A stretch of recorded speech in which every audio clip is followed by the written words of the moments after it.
Hi, it's Amy from Cakes with Faces and welcome back to Japan News about all the new things that are opening in Japan and what's coming up. As always, there's way too much Japan news. I've got a lot for you today, including themed hotel rooms, a dinosaur train, a cat bus, a new Pokemon Eevee plane that'll be flying from the USA and the UK, and an interesting new thing that's happening with Venus Fort in Odaiba. So let's get started. Finally, we've got news that TeamLab Borderless will be reopening in January 2024 in its new location in Azabudai Hills, a new complex near Tokyo Tower. It'll have many of the same rooms as before. Some of them have been reworked and there'll be some new ones. The new rooms look stunning, including this one called Proliferating Immense Life that has giant flowers to make it look like you're tiny, like one of the borrowers. I haven't seen anything yet about when tickets will be available, but keep an eye out if you want to go because it'll definitely be popular. And TeamLab Planets, the temporary exhibition, has been extended again until 2027.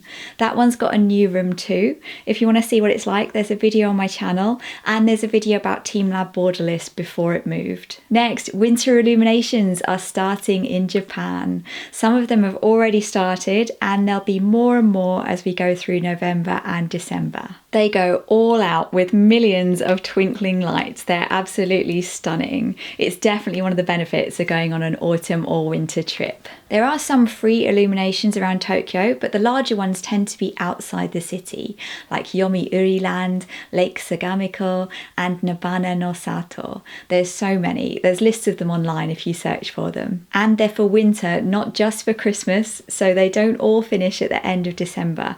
Lots of them continue into the new year if you're going early 2024. And if you want to know when festivals, holidays and events are on in Japan next year, they're all on my 2024 Japan calendar and pre-orders are open now.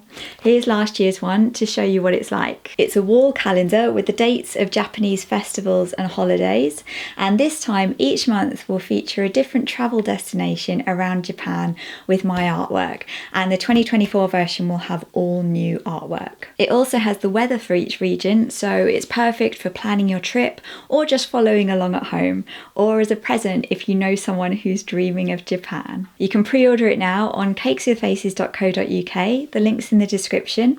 They'll be sent out in time for Christmas and the New Year, and you can order from any country. You don't have to be in the UK. I try and keep my international shipping rates as low as possible. Next, Nintendo news. A new Nintendo store opens this week in Kyoto in Takashimaya department store. It's the third official Nintendo shop in Japan. The others are in Tokyo and Osaka. It has a giant Mario head coming out of a pipe and it looks like it has some kind of roof garden. I'm recording this just before it opens, so I'm sure by the time this comes out there'll be lots of videos showing what it's like. Kyoto has significance for Nintendo because it's where their original headquarters were. You can actually stay inside them. They've been converted into a hotel called the Marufukuro Hotel. It's quite pricey, but it is a piece of history. You can still see the original plaque outside. And we have an opening date for the Nintendo Museum, which is also in Kyoto.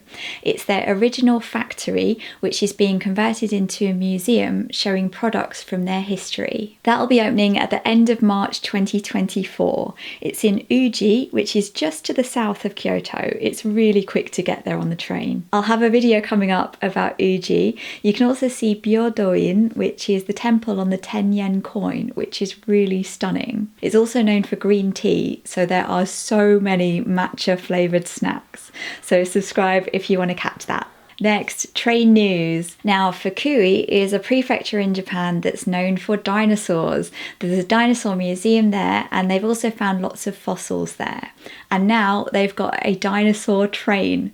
It's called the Dino Liner. It has actual model dinosaurs on board, as well as prehistoric plants, and of course the outside's decorated with dinosaurs too. It runs between the main Fukui station and Katsuyama station, which is where the dinosaur museum is. Now, I haven't been to Fukui, but knowing how much local regional things are embraced in Japan, I can only imagine how many fun dinosaur things there are around there. There's also a Disney train in Kyushu for a limited time until mid-December. It's on the main Shinkansen line between Fukuoka and Kagoshima. The train's decorated with Disney characters, there are photo spots at stations with Disney music, and of course there's a stamp rally with some pretty good prizes. If you collect 100 stamps, you get a model Disney Shinkansen. Pretty good. The campaign's called Go Waku Waku Smile. Waku Waku means you're excited. Some more Shinkansen news. From the end of October, there'll be no more food trolley service on the Tokaido line between Tokyo and Osaka and Kyoto.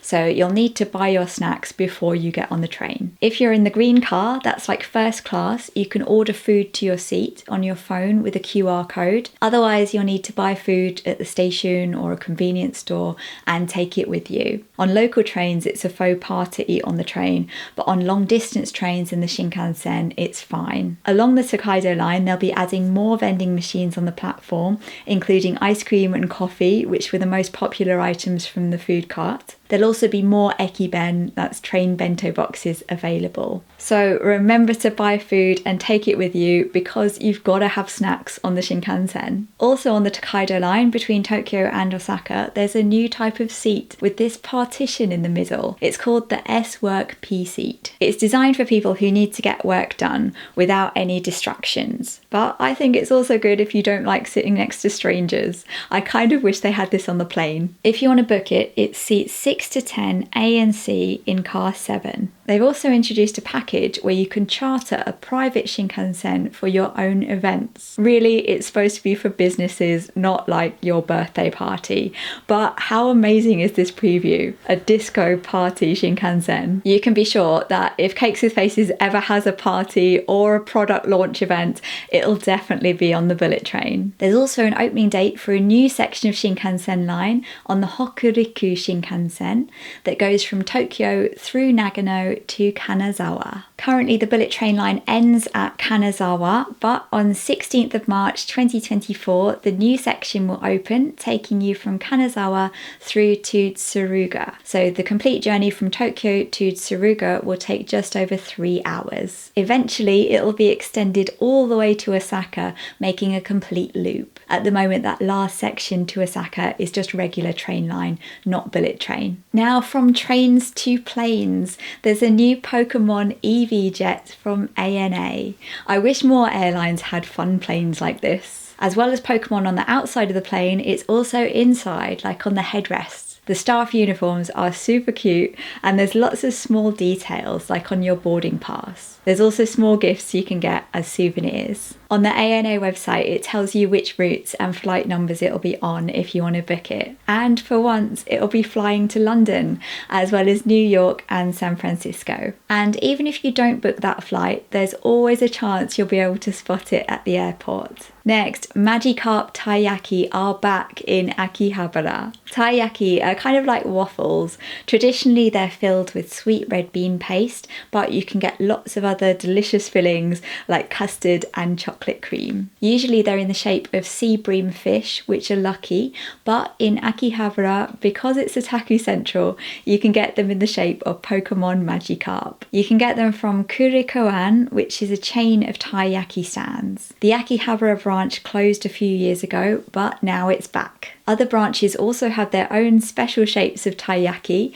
including this Hello Kitty mermaid taiyaki and train-shaped taiyaki, which are sold at stations along particular train lines. Next is something I'm very excited about.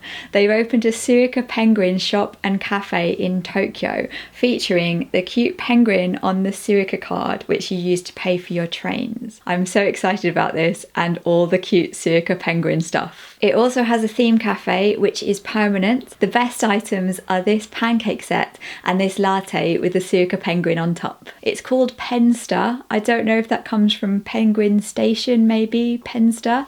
It's in Ueno Station in the E-Cute or Ekute shopping section, which is inside the ticket gates. I will definitely be visiting. And if you want to know about temporary pop-up theme cafes, I have a list on my website in the blog section.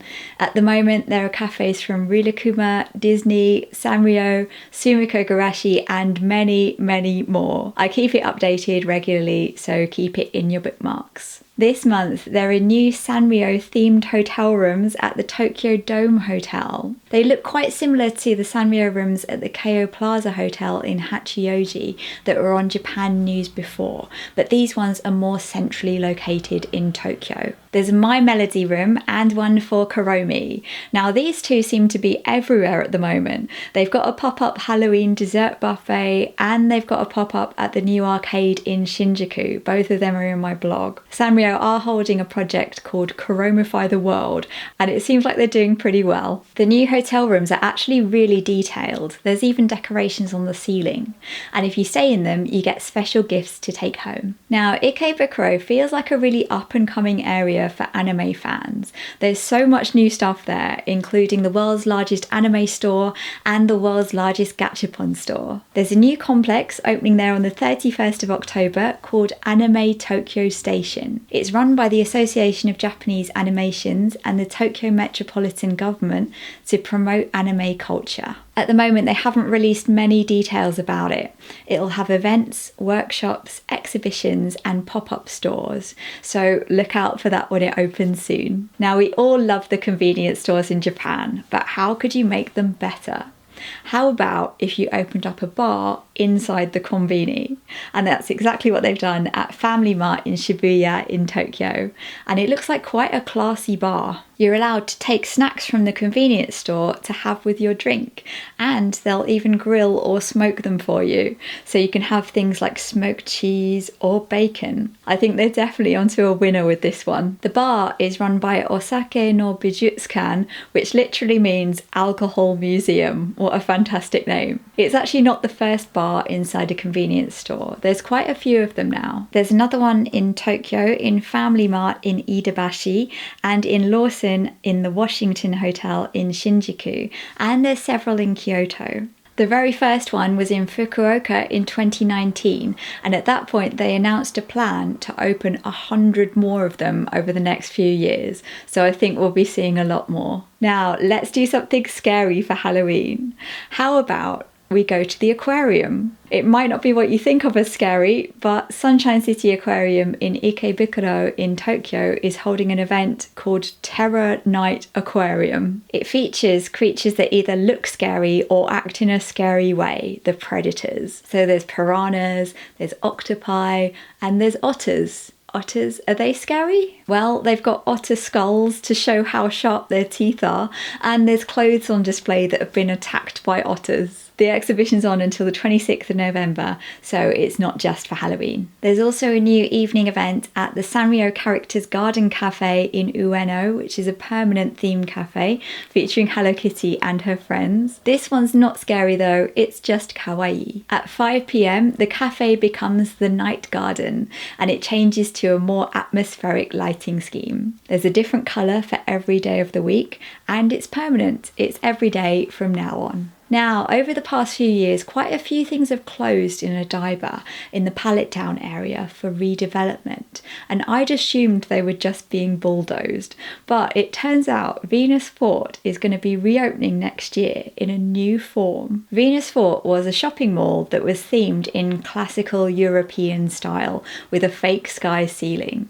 It's actually really similar to the mall at Caesar's Palace in Vegas, and I always thought it was a shame it shut down because the theming was so good. It's reopening in spring 2024 as Immersive Fort Tokyo. It'll have 12 attractions as well as shops and restaurants. The attractions will be immersive experiences that you can take part in.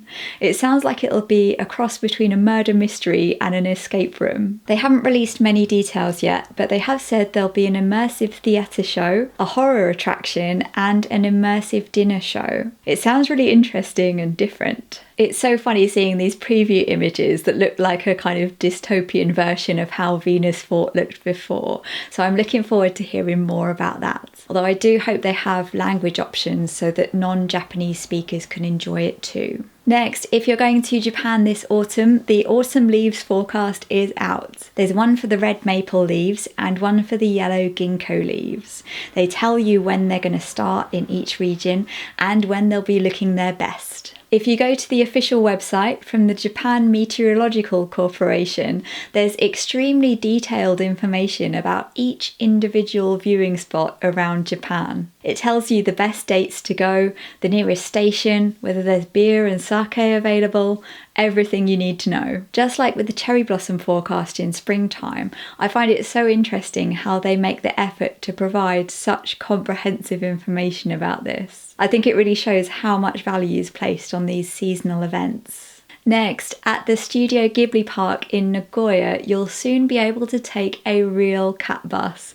It's the dream of every Ghibli fan. Starting from the 11th of March 2024, there'll be 5 real cat buses driving around the park to help you get around. Each one seats 6 people. You have to pay per trip, so really it's more like a taxi than a bus. But looking at the previews, they look adorable. And if you're going to the Ghibli Park, check out my previous video for more things to do in Nagoya while you're there. Next is an unusual new service from JAL or JAL, Japan Airlines, called Anywhere, Anywhere. If you hate packing your suitcase and you don't really mind what you wear, or maybe you want to buy a lot of things in Japan so you want to pack as lightly as possible, they can rent you clothes for your trip. You tell them which season you're going to Japan, your size and how many days, and they send a bunch of outfits to your hotel that'll be ready and waiting for you to wear in Japan. And then at the end of your trip, you just hand them back in at your hotel. You can browse some of the outfits on their website, anywhereanywhere.store. Sadly, at the moment, the only style options are casual or smart casual. I'd love it if they had more options like the Gothic Lolita pack or the Decora pack, maybe one day. Tell me in the comments what you think and if you'd try it. So I hope you enjoyed Japan news today. There's lots to be excited about. I'm really looking forward to the Suica Penguin Cafe. I'll definitely be going to a bar in a Konbini, and I'm looking forward to hearing more about Immersive for Tokyo. Tell me what you thought in the comments. Remember to pre-order my calendar if you want one, and I'll see you next week on Thursday with more Japan videos. Bye bye.